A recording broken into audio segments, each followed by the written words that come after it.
So hello students, क्या हाल है आप सबके। I hope you all doing well. So आज की नई वीडियो है chapter number 2, that is acid, base and salt. I hope आपको फर्स्ट चैप्टर की, जो कि हमारी प्रीवियस वीडियो थी, that is chemical reaction and equation, आपको बहुत अच्छी लगी हो, पसंद आई हो। सो प्लीज़, अगर आपको वो वीडियो बहुत अच्छी लगी हो, पसंद आई हो, और ऐसी ही वीडियोस अगर आपको और भी चाहिए हो, तो प्लीज़ चैनल को सब्सक्राइब करें, वीडियो को शेयर करें और लाइक ज़रूर करें। सो वीडियो को स्टार्ट करते हैं। आज का chapter number 2, that is acid, base and salt है। आई होप आप लोगों ने अपनी लाइफ के अंदर कभी ना कभी लेमन या फिर करेले जैसे सब्जियों को टेस्ट ज़रूर किया होगा। तो लेमन आपको खट्टा लगता है और करेला आपको कड़वा लगता है। सो लेमन का जो टेस्ट है, जो खट्टा जो टेस्ट है आपको जो आता है, वो बेसिकली एसिडिक टेस्ट होता है। और अगर वही बात मैं करूँ करेले की, तो वो कड़वा होता है, क्योंकि उसका बेसिकली टेस्ट जो है वो बेस की तरह है। तो इससे हमें ये समझ में आता है कि एसिड का टेस्ट खट्टा यानी कि सावर आता है, और अगर हम बेस को देखें तो बेस में हमको बिटर टेस्ट मिलता है, यानी कि कड़वा। दूसरी तरफ देखें तो ब्लू लिटमस पेपर को अगर हम एसिड में यूज़ करते हैं तो वहाँ हमें रेड कलर चेंज मिलता है। ऐसे ही अगर हम बेस में देखें तो रेड लिटमस पेपर को अगर हम बेस में यूज़ करते हैं तो वो ब्लू कलर के अंदर चेंज हो जाता है। अब मेरे ख्याल से आप लोगों को लिटमस पेपर के बारे में पता तो होगा, अगर नहीं पता तो कोई बात नहीं। लिटमस बेसिकली एक नेचुरल इंडिकेटर है जो कि ये बताता है कि वो सॉल्यूशन, चाहे वो एसिडिक हो चाहे वो बेसिक हो, तो जो सॉल्यूशन में आप लिटमस पेपर को यूज़ कर रहे हो, तो वहाँ पे दो तरीके के लिटमस पेपर्स होते हैं, रेड और ब्लू। अगर आप ब्लू लिटमस पेपर को एसिडिक सॉल्यूशन में डालोगे तो वहाँ पे आपको रेड कलर का चेंज मिलेगा। वेयरएज़ अगर आप रेड लिटमस पेपर को बेसिक सॉल्यूशन में डालोगे तो वहाँ पे आपको ब्लू कलर का चेंज मिलेगा। अब फर्स्ट टॉपिक पे आते हैं। इस चैप्टर का फर्स्ट टॉपिक है इस चैप्टर का फर्स्ट टॉपिक है that is chemical properties of acid and base. देखो, chemical properties of acid and base में सबसे पहली प्रॉपर्टी आती है कि एसिड या बेस को जब हम मेटल के साथ रिएक्ट करते हैं तो क्या होता है कि जब हम एसिड को मेटल के साथ रिएक्ट करते हैं तो वहाँ पे सॉल्ट प्लस हाइड्रोजन गैस बनती है। ऐसे अगर हम बेस को मेटल के साथ रिएक्ट करते हैं तो वहाँ पर भी सॉल्ट प्लस हाइड्रोजन गैस बनती है। एग्जाम्पल के तौर पे, इफ़ यू हैव 2NaOH यानी कि सोडियम हाइड्रोक्साइड प्लस जिंक अगर आपके पास है, तो यहाँ पे sodium zincate plus hydrogen, sodium zincate salt होता है। सेकेंड एग्जाम्पल है 2 moles of sodium plus 2 moles of HCl यानी कि हाइड्रोक्लोरिक एसिड। कुछ हम रिएक्ट करेंगे तो 2 मोल्स ऑफ NaCl यानी कि sodium chloride plus H2 gas evolve होगी। तो इन रिएक्शन से हमें ये समझ आया कि जब हम एसिड को या बेस को मेटल के साथ रिएक्ट करते हैं तो वहाँ पे salt plus hydrogen gas evolve होती है। नेक्स्ट प्रॉपर्टी है metal carbonates and metal hydrogen carbonates react with acid. जब एसिड के साथ मेटल कार्बोनेट और मेटल हाइड्रोजन कार्बोनेट यानी कि बाय कार्बोनेट्स अगर रिएक्ट करते हैं तो क्या होता है। तो देखो, मेटल कार्बोनेट या फिर मेटल हाइड्रोजन कार्बोनेट अगर एसिड के साथ रिएक्ट करता है तो क्या बनता है, salt plus carbon dioxide plus water. For example, sodium carbonate plus 2 moles of hydrochloric acid gives you 2 moles of NaCl plus H2O plus carbon dioxide. अब एक और ऐसा ही रिएक्शन देखते हैं। Sodium hydrocarbonate plus 2 moles of HCl को जब हम react करते हैं तो क्या बनता है, NaCl plus H2O plus CO2। That means कि चाहे हम मेटल कार्बोनेट को या मेटल हाइड्रोजन कार्बोनेट को एसिड से रिएक्ट करते तो salt plus carbon dioxide plus water बनता है। नाउ नेक्स्ट प्रॉपर्टी है हमारी acid and base react with each other. जब हम एसिड को बेस के साथ एक दूसरे के साथ जब हम रिएक्ट करते हैं तो क्या होता है, तो जब हम एसिड को बेस के साथ रिएक्ट करते हैं तो वहाँ पे सॉल्ट प्लस वाटर बनता है। For example, HCl plus NaOH यानी कि hydrochloric acid plus sodium hydroxide को जब हम रिएक्ट करते हैं तो वहाँ पे सोडियम क्लोराइड प्लस वाटर बनता है। ऐसे ही सेम एक नेक्स्ट प्रॉपर्टी है metal oxide react with acid. जब हम मेटल ऑक्साइड को एसिड के साथ रिएक्ट करते हैं तो वहाँ पर भी सॉल्ट प्लस वाटर बनता है। For example, calcium oxide plus hydrochloric acid gives you calcium chloride plus water यानी कि CaO, जो हमने फर्स्ट चैप्टर में पढ़ रखा है कि उसका जनरल नेम क्या है, क्विक लाइम है। तो जब कैल्शियम ऑक्साइड यानी कि क्विक लाइम अगर हाइड्रोक्लोरिक एसिड के साथ रिएक्ट करता है तो वहाँ पे वो क्या होता है, वहाँ पे आपको डबल डिस्प्लेसमेंट वाली प्रॉपर्टी शो होती है कि वहाँ पे क्लोराइड जो कि HCl के साथ था वहाँ से हट के कैल्शियम के साथ आ गया, डिस्प्लेस हो गया, और हाइड्रोजन ऑक्सीजन के साथ मिलके वाटर बन गया। सो नाउ नेक्स्ट प्रॉपर्टी है हमारी non metal oxide reacts with base. जब हम नॉन मेटल ऑक्साइड को बेस के साथ रिएक्ट करते हैं तो वहाँ पर भी आपको सेम रिएक्शन मिलेगा, सॉल्ट प्लस वाटर का। For example, carbon dioxide plus calcium hydroxide को जब हम रिएक्ट करते हैं तो वहाँ पर क्या बनता है, calcium carbonate plus water. Calcium carbonate के कैल्शियम सॉल्ट को बोलते हैं। सो नेक्स्ट टॉपिक है हमारा common between acid and base. देखो, हमने अभी जब चैप्टर शुरू करा था तो काफ़ी चीज़ें हमने पढ़ी थी एसिड एंड बेस के बारे में। टिल देन हमने कुछ चीज़ें तो समझ ली कि भाई एसिड और बेस के अंदर कॉमन चीज़ें क्या क्या है। तो देखो, फर्स्ट कॉमन पॉइंट जो दोनों के अंदर है वो ये है कि they both release ions into water.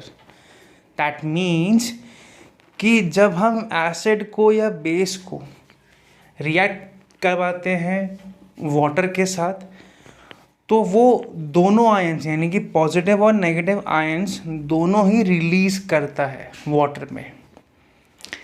Second आता है change the colour of litmus paper. ये हमने चैप्टर की स्टार्टिंग में ही पढ़ा था कि जब हम एसिड के अंदर ब्लू लिटमस पेपर को डालते हैं तो वहाँ पे वो रेड कलर के अंदर चेंज होता है, वेरस बेस के अंदर रेड लिटमस पेपर का यूज़ होता है तो वहाँ पे वो ब्लू कलर का चेंज हमें शो होता है। थर्ड पॉइंट है combine with another to form salt and water. देखो ये प्रॉपर्टी तो हमने अभी just chemical properties of acid and base के अंदर ही देखा था कि जब हम एसिड को बेस के साथ रिएक्ट करवाते हैं तो वहाँ पे सॉल्ट और वाटर बनता है। सो नेक्स्ट टॉपिक है acid reacts with water and formation of hydronium ion. तो जब एसिड रिएक्ट करता है वाटर के साथ तो वो वहाँ पे हाइड्रोनियम आयन बनाता है। अगर हम हाइड्रोक्लोरिक एसिड को वाटर के साथ रिएक्ट करते हैं तो वहाँ पे H3O प्लस Cl माइनस यानी कि हाइड्रोनियम आयन प्लस क्लोराइड बनेगा। अब हाइड्रोनियम आयन कैसे बनता है ये देख लेते हैं कि जब हम H प्लस आयन को वाटर के साथ रिएक्ट करते हैं तो वहाँ पे क्या बनता है, हाइड्रोनियम आयन बनता है। सो नेक्स्ट टॉपिक है हमारा कि हाउ स्ट्रॉन्ग आर एसिड और बेस सॉल्यूशंस, यानी कि एसिड और बेस के सॉल्यूशंस जो है वो कितने स्ट्रॉन्ग होते हैं। तो देखो अगर हमको एसिड या बेस सॉल्यूशंस की स्ट्रॉन्गनेस जाननी है तो किसी पैटर्न के ऊपर जाननी हो रही, तो वो पैटर्न है पीएच स्केल। पीएच स्केल का मतलब होता है पावर ऑफ हाइड्रोजन, यानी कि उस पर्टिकुलर सॉल्यूशन में हाइड्रोजन कितना है, क्योंकि जितना ज़्यादा हाइड्रोजन का पावर होगा उतना ही ज़्यादा वो या तो स्ट्रॉन्ग एसिड होगा या वो स्ट्रॉन्ग बेस होगा।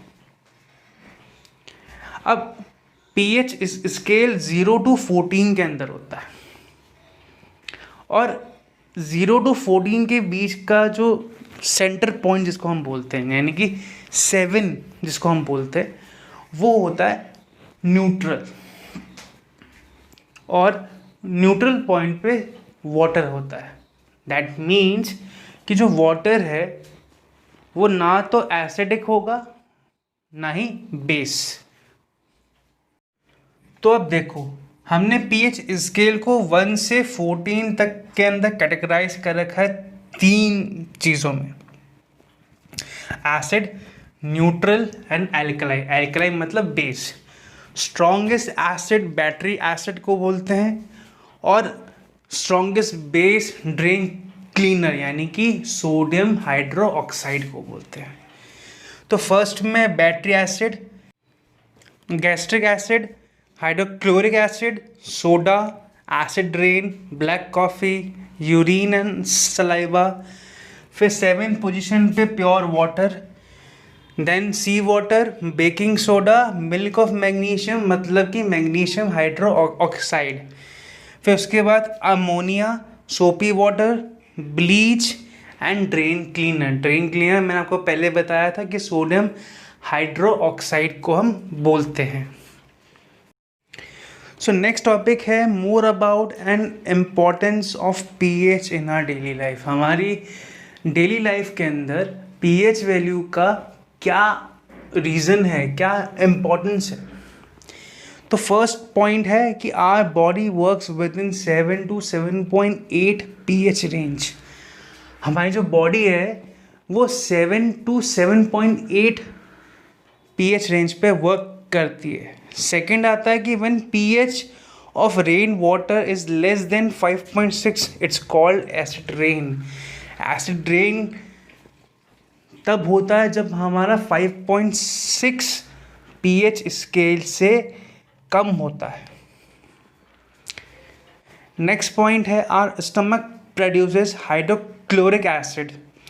It's pH value is 3.01. During indigestion, the stomach produces too much acid and this causes pain and irritation. इसका मतलब कि जो हमारा स्टमक है वो हाइड्रोक्लोरिक एसिड प्रोड्यूस करता है जिसकी pH वैल्यू 3.01 यानी कि 3 है.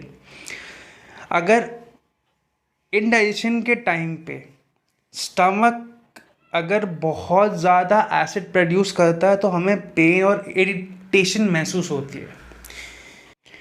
To get rid of this people uses bases called antacids which neutralize the excess acid. मतलब कि जब एक्सेस एसिड जब स्टमक प्रोड्यूस करता है और इस प्रॉब्लम से अगर हमको रिलीफ पाना हो तो हम एंड एसिड्स का यूज़ करते हैं जो कि बेस फॉर्म के अंदर होता है. वो बेसिकली जो एक्सेस एसिड होता है उसको न्यूट्रलाइज कर देता है. तो ऐसे में हम मैग्नीशियम हाइड्रोक्साइड यानी कि मिल्क ऑफ मैग्नीशिया यूज़ करते हैं. So next point है tooth decay starts when the pH of the mouth is lower than 5.5. जब हमारे माउथ का pH वैल्यू 5.5 से लोअर होता है तो टूथ डिके की प्रॉब्लम स्टार्ट हो जाती है और उस प्रॉब्लम से रिड होने के लिए हम टूथपेस्ट का यूज़ करते हैं जो कि सेम न्यूट्रलाइज कर देता है एसिड को और प्रिवेंट करता है टूथ डिके. नेक्स्ट है when honey bee stung and leaves an acid which causes pain and irritation, we use mild base like baking soda for relief. तो जब हनी बी यानी कि मधुमक्खी जब हमें डंक मार देती है तो उससे हमें पेन और इरिटेशन बहुत ज़्यादा महसूस होती है. तो जब हमको उससे रिलीफ पाना हो तो हमें बेकिंग सोडा यूज़ करना चाहिए जिससे वो सेम चीज़ एसिड को न्यूट्रलाइज करेगा क्योंकि बेकिंग सोडा भी एक बेस है. Last but not the least, salt of a strong acid और a strong base are neutral with pH value of 7. यानी कि सॉल्ट चाहे वो स्ट्रॉन्ग एसिड के हों चाहे वो स्ट्रॉन्ग बेस के हों उनका pH वैल्यू हमेशा 7 होगा यानी कि न्यूट्रल होगा. सो नेक्स्ट टॉपिक है हमारा chemicals from common salt. Common salt से हम कौन कौन से केमिकल्स बना सकते हैं. सबसे पहला है सोडियम हाइड्रोक्साइड. तो सोडियम हाइड्रोक्साइड कैसे बनता है कि जब हम सोडियम क्लोराइड के सॉल्यूशन के अंदर इलेक्ट्रिसिटी पास करते हैं और उससे सोडियम और क्लोराइड दोनों आयंस रिलीज हो जाते हैं और वो वाटर के साथ मिलके सोडियम हाइड्रोक्साइड बन जाता है. ऐसे ही नेक्स्ट है bleaching powder. Bleaching powder produce होता है क्लोरीन को ड्राई स्लेट लाइम के साथ ऐड करने से. कि जब कैल्शियम हाइड्रोक्साइड को क्लोरीन के साथ ऐड करते हैं तो वहाँ पे कैल्शियम ऑक्सीक्लोराइड प्लस वाटर बन जाता है. नेक्स्ट है baking soda. The chemical name of compound is sodium hydrogen carbonate या फिर सोडियम बाइकार्बोनेट. अब यहाँ पे NaCl plus water plus CO2 plus ammonia को जब रिएक्ट करवाते हैं तो वहाँ पे NH4Cl यानी कि ammonium chloride plus NaHCO3 sodium bicarbonate या फिर सोडियम हाइड्रोजन कार्बोनेट बनता है. सो नाउ है uses of baking soda. First point आता है कि for making baking powder which is a mixture of baking soda and a mild edible acid such as tartaric acid. When baking powder is heated or mixed in water, carbon dioxide produced during this reaction can cause bread और cake to rise making them soft and spongy. मतलब इस reaction के अंदर जब हम baking powder को, जो कि मिक्सचर होता है एक बेकिंग सोडा और एक माइल्ड एडिबल एसिड जैसे कि टार्टरिक एसिड होता है, तो जब उसका कॉम्बिनेशन होता है और जब हम बेकिंग पाउडर को हीट या फिर मिक्स करते हैं वाटर के साथ, तो कार्बन डाइऑक्साइड प्रोड्यूस होती है इस रिएक्शन के अंदर, जिससे कि ब्रेड और केक स्पॉन्जी और सॉफ्ट बन जाते हैं। नेक्स्ट पॉइंट है sodium hydrogen carbonate is also an ingredient in antacids. यानी कि सोडियम बाइकार्बोनेट या फिर सोडियम हाइड्रोजन कार्बोनेट एंटासिड कहलाता है। नेक्स्ट है it is also use in soda acid fire extinguishers. यानी कि जो बेकिंग सोडा है यानी कि सोडियम बाइकार्बोनेट जो है वो एक फायर एक्सटिंग्विशर में भी वर्क करता है।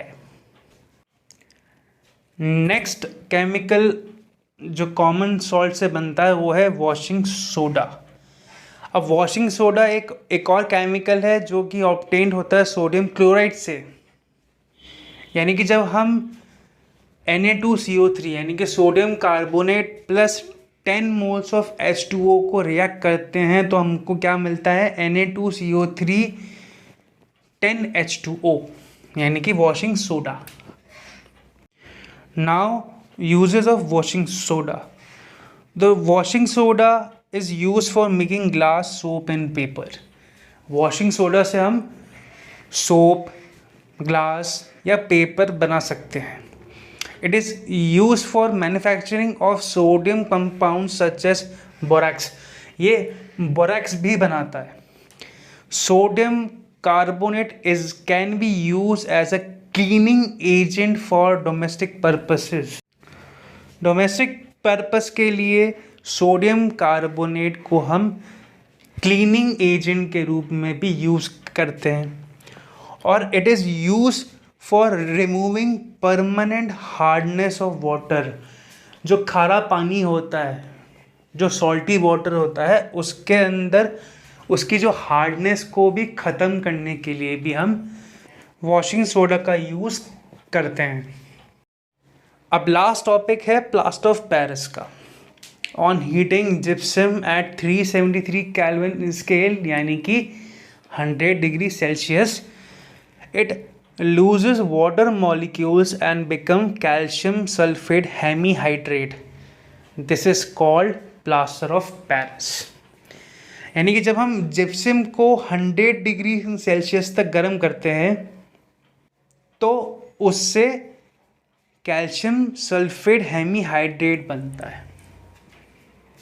सो इस रिएक्शन को देख लेते हैं कि जब हमने प्लास्टर ऑफ पेरिस को 1.5 वाटर के साथ रिएक्ट करा तो वहाँ पे जिप्सम बन गया।